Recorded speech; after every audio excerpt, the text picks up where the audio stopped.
The carpeting was stained with blood. It was the same room where Nicky Hilton, years before, had slashed his wrist. Every card is a picture. It's a full story. My children had saw the Virgin Mary, and I saw her myself, was looking at everybody from the sky. From the boundaries of the universe to the depth of your soul. Embark on a journey through the unknown and unexplained as we explore mysteries, magic, and miracles. Hello and welcome. I'm Patrick Macnee. Miraculous visions of the Virgin Mary and reading of personal energies through tarot cards are mysteries we'll investigate later in the show. First, let's explore a different sort of apparition. Ghosts have been defined as manifestations of persistent personal energy. They may haunt places they enjoyed while alive, or the place where they met their death, especially if that death was violent. Let's take a look at an interesting case in Los Angeles. The Hollywood sign is one of the most readily identifiable landmarks in all of show business, but it's also the site of tragedy, mystery, and haunted intrigue. Peg Entwhistle was a promising young actress in the 1930s who came to Hollywood, as did so many of her peers, with stars in her eyes. Her dazzling success as a teenager in Boston led her inevitably out west to the land that glitters. But despite bit parts in such films as 13 Weeks with Myrna Loy, Peg Entwistle's career never fully blossomed. On September the 18th, 1932, distraught, she climbed the steep slopes of Mount Lee to the great Hollywood Land sign, named after Mack Sennett's ill-fated real estate venture. She found a ladder left by a workman and climbed to the top of the 50-foot high letter H.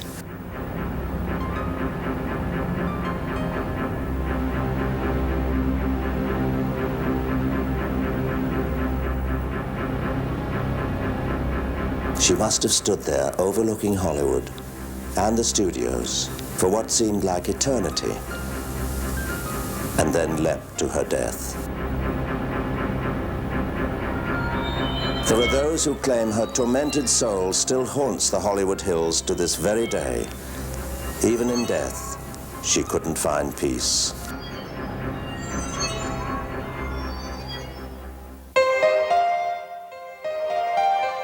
I knew him as a young man, Nicky Hilton. I was with him on his honeymoon to Liz Taylor, and he was about the strangest, weirdest kid I'd ever met. The Jimmy Dean of millionaires, you know? The people tell us Hilton committed suicide here. And then I kind of peeked in that library when she mentioned it, and I walked down by myself, away from the crowd, the buffet, and the movie, whatever was going on, and I peeked in, and my God, there he was sitting at the desk. I mean, it's you know, made your hair stand on end. I kind of bolted out, you know. I can't explain why later on I thought I saw Groucho Marx there. Maybe it was my week for stars, I don't know. But it was his vision or apparition, his look, you know, that look he had. He looked just like Jimmy Dean. Sometime later, we had been invited over to the house, and our hostess had taken me upstairs and shown me the bedroom. The carpeting was stained with blood. It was the same room where Nicky Hilton, years before, had slashed his wrists. And the strange thing was, no matter how many times the carpeting had been replaced, the bloodstains kept coming back. While we were examining the carpet, our hostess's daughter called to the room on the intercom. Something really strange was happening in the kitchen. Well, we rushed down there wondering what could be causing such a fright. And something was definitely shaking the liquor cabinet. I mean, from the inside, we thought maybe a cat had gotten in there, but after our hostess unlocked it, all the shaking stopped and there was nothing unusual at all about it. She then closed the bar and locked it, and everything went crazy. Liquid came pouring out, bottles were shaking. I was scared to death. He and I looked at each other. We were both panic-stricken. Oh, it's frightening, especially the noise and rattling and shaking. A bottle, actually hearing something. And you think maybe it's a tremor, an earthquake, or what, or some kind of a gag, or, like right on cue. Things would happen constantly in that house.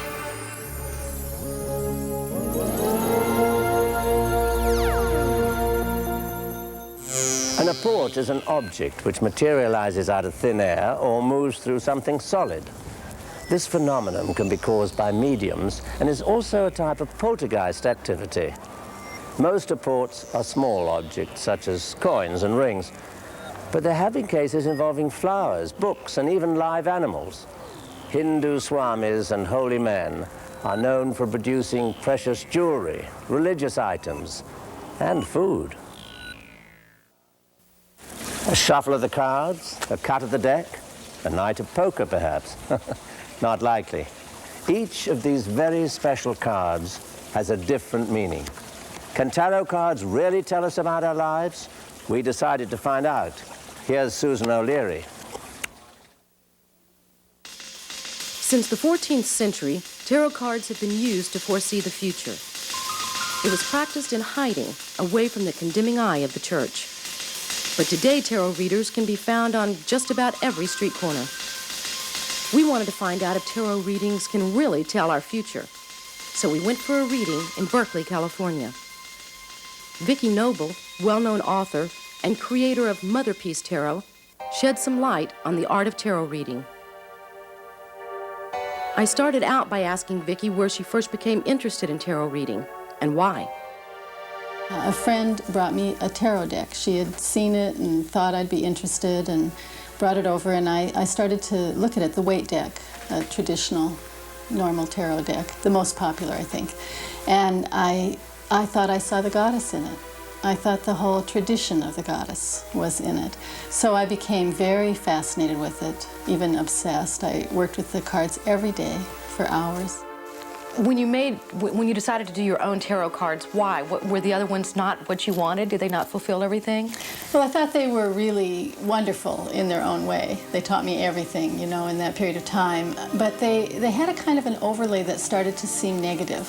And I started to be very aware of what I would say is a patriarchal bias, or the bias of the male mind behind the design of the cards. And so we decided to remedy that, Karen Vogel and I, in making the Mother Peace cards. We wanted to bring our own bias to it and bring some kind of a balance. So, of course, we added enormous numbers of female images. That was the first thing. And we made the cards round. Nobody had done that. Having this many positive, healing female images of women of all ages and from all different cultures and races, it brings us what we lack in our culture in America right now, which is positive, powerful, empowered images of women, sacred women. We don't have that except nuns and the Virgin Mary, and for those of us who didn't grow up Catholic, we don't even really have that. Every card is a picture. It's a full story. And in looking at the picture and letting the feelings and the information and the thoughts come, that's really all a person needs to know. And really, I've worked with kids, 8-year-old kids who are just fabulous at reading the cards because they do it in an unmediated way. It hasn't occurred to them they need a book. So they just look at them and they read the story, and then they apply it to their lives or to whoever they're reading, and it's perfect. It's like right out of my book. I don't like to use the cards for asking things that are too far in the future or asking things that have a possibility of other events changing the direction, in the next 6 months or the next year or two. I find that they're not so accurate, for me at least, that way, maybe for somebody else. I find them to be very accurate for helping people in the moment with a larger reality that they haven't seen all the pieces of, that they haven't really seen into. So I tend to use the cards, being a healer, more for seeing deeply into the situation in the present and helping someone to access what you would call their intuition rather than trying to tell them specific events in the future. So I never say, you know, a tall, dark stranger is going to come into your life, but somebody might, because that person would have a psychic ability to see through the cards that way. I asked Vicki if she would do a tarot reading for me. Aries is up for you in all three of these cards. Okay. So that's a very important message. Aries means new beginnings.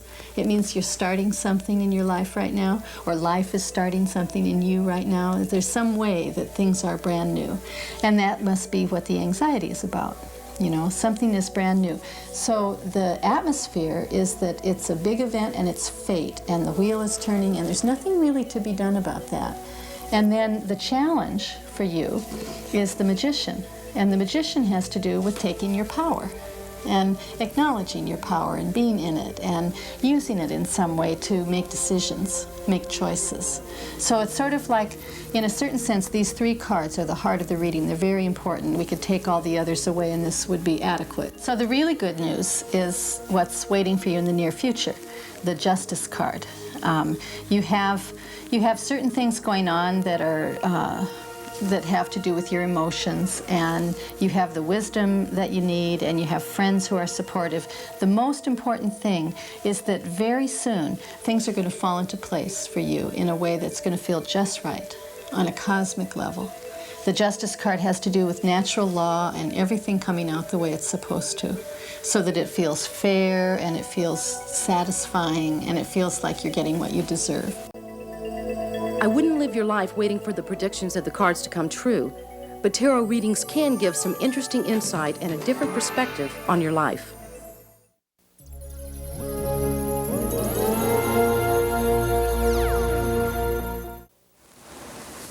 According to Christian teachings, Mary was blessed among women for giving birth to the one that would take away the sins of the world and bring peace to all. Well, a woman in Southern California claims to see visions of the Virgin Mary and passes along her message of love and guidance. Jim Romanovich investigates. Just north of California City, thousands flock to a small valley in the Mojave Desert to catch a vision of the Virgin Mary. Faithfully, believers and non-believers come the 13th of every month for spiritual transformation and healing from prayers and blessings of the Mother of Jesus herself. We came here in August. This is our 5th time being here today. In August we came and I didn't see anything, but my children had saw the Virgin Mary and they cried. And then we came back again in September and we saw the Virgin Mary, and I saw her myself. I saw her today. She was real small. She was looking at everybody from the sky. While some of the faithful can see the apparition, the image and messages from the Blessed Mother, known as Our Lady of the Rock, are given to Maria Paula, a pious Catholic from Mexico who first saw the vision in 1989. Her meeting with the Holy Mother was foreseen by her 3-year-old daughter, who at the time was in intensive care with leukemia. She told her mother to look for a sign in the mountains. I started climbing the mountain and saw a rock. I was going to step on the rock. I wasn't wearing shoes since I wanted to climb quickly. But this rock wasn't a rock, it was a snake. I heard a very nice sound like a fine fabric. Birds were singing, and when I was going to turn around, I heard her voice say, "No, don't look back, only look at me, and you're going to be safe. I am the Lady of the Rock, the Queen of Peace of Southern California." She came on a cloud when I saw her. When I looked over there, the sun was so beautiful. Behind her, a bright ray of light. I could see her face so clearly, her eyes, brown hair, and rosy cheeks. Her nose and mouth were the most perfect things you could see.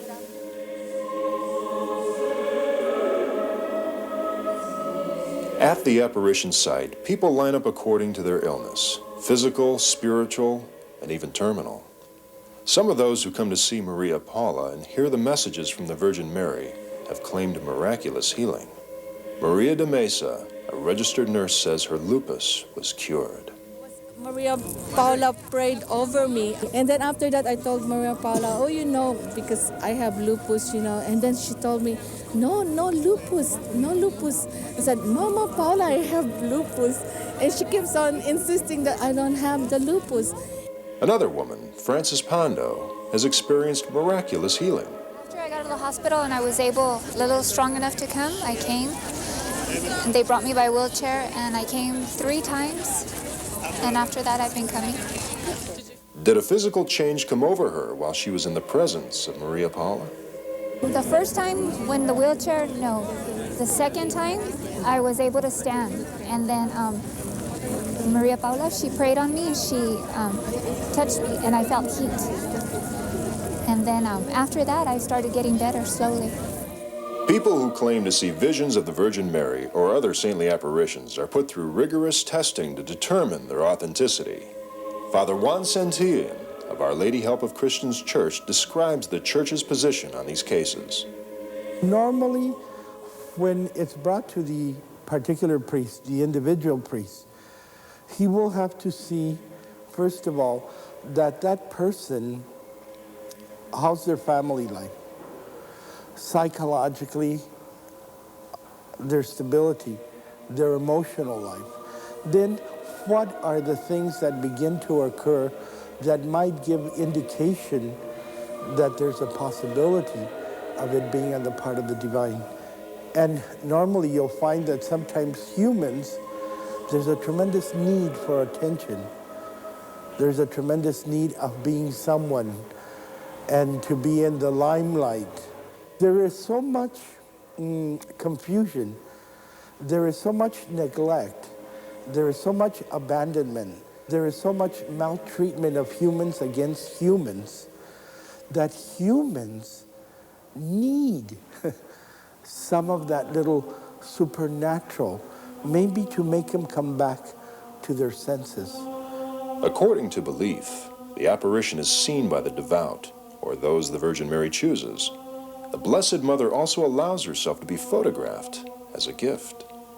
But then when you have a Polaroid and other regular cameras and different Polaroids, and they're all focusing on the same section, and each one has a different picture of that reality, then you can't help but think, well, something might be happening here. The strength of personal faith and Maria Paula's healing abilities are tested almost every day. Edward Martinez came from Arizona to confide in Father Juan's terminal diagnosis of cancer. 8 weeks ago, I guess it was, I was diagnosed as having a very rare cancer. It's called thymoma. It's a fast-spreading cancer. And they had told me that if I didn't go through the chemotherapy and radiation, that I probably had about 6 months or less. I had just about almost given up. I mean, and I'm not the kind of guy that gives up, but when they told me up there that that's all the time I had left, it's kind of hard to take. Whether he will be healed remains to be seen. Feel the heat? Feel the heat in my legs. In your legs. Watch it come up. It's coming up. It's coming up. Yes. The heat is coming up? Yes. You're right? Yeah. Yes. Le voy a dar esta prenda para que la use, ¿ok? Muchas gracias. Visions of the Virgin Mary have been occurring for centuries. Only in this century have they become documented and officially approved by the Church. Though Our Lady of the Rock is not yet recognized by the Church, the surprising aspect of this supernatural experience is that the message is almost always the same.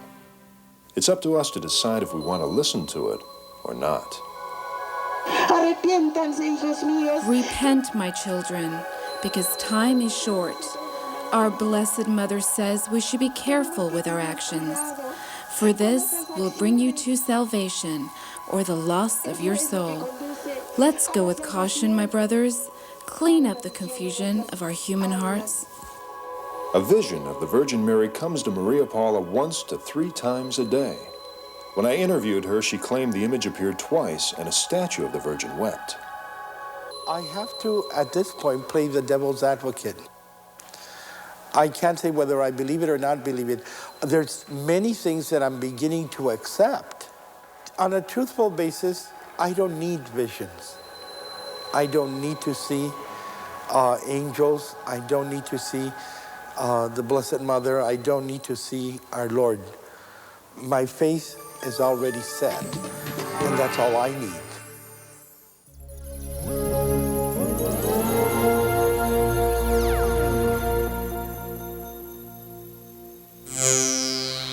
Stigmata is the spontaneous appearance of blood from parts of the body that generally match the wounds of Christ on the cross. According to historical records, St. Francis of Assisi was the first person to experience this bleeding from his hands and feet in the year 1224. By 1894, over 320 cases of stigmatics had been reported, according to a French medical professor. Recent cases include Padre Pio, a well-known Italian monk who died in 1968, and an English woman named Jane Hunt, whose hands began bleeding in 1985. The Earth and the universe have many wonders yet to be discovered. Keep an open mind. You may discover some yourself.